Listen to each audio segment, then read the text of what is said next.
இருள் சூழ்ந்த காலம் அது, தர்மம் தாழ்ந்த நேரம் அது. அசுரன் சூரபத்மன் சிரித்தான், தேவர்கள் தலை குனிந்தார்கள். காப்பவன் யாரென்று கைலாயம் நோக்கி எழுத போது, சிவனின் நெற்றிக்கண் தீயாய் திறந்தது.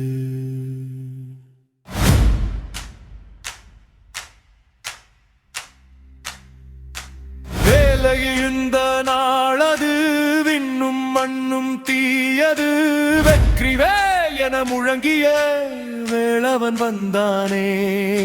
சூரன் கோட்டை சாம்பலாய், அகந்த எல்லாம் தூளனாய், ஆறுபடை முழுவதும் அருள்மய பெய்தது.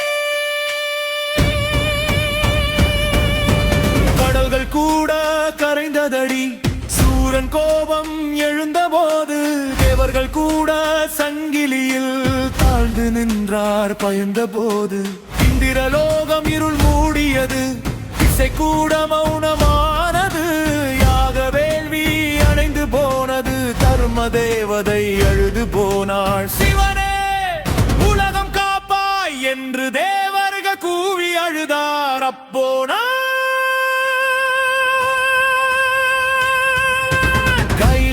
மலையில் தீப்பொறி பிறந்தது.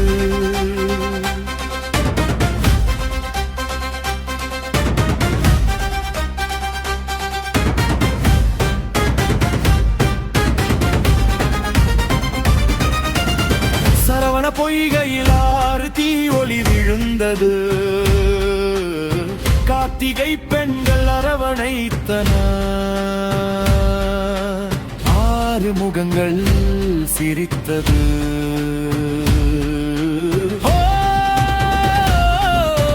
ஆறு குழந்தைகள் ஒன்றான போது, கண்டம் முழுதும் ஒளியானது.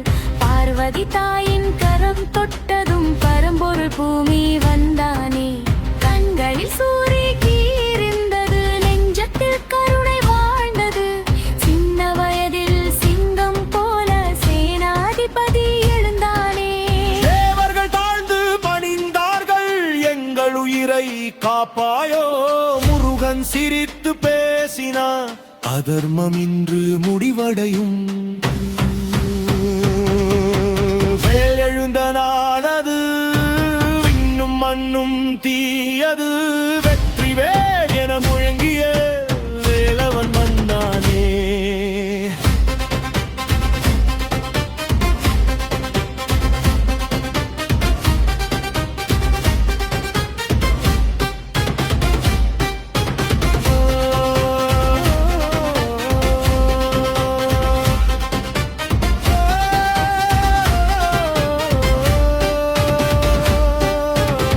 அன்னை பார்வதி கண்கள் நனைந்தது, மகனின் நெற்றியில் முத்தம் வைத்தாள். தன் சக்தி முழுதும் ஒன்றாக சேர்த்து திவ்ய வேலை அவள் கொடுத்தாள்.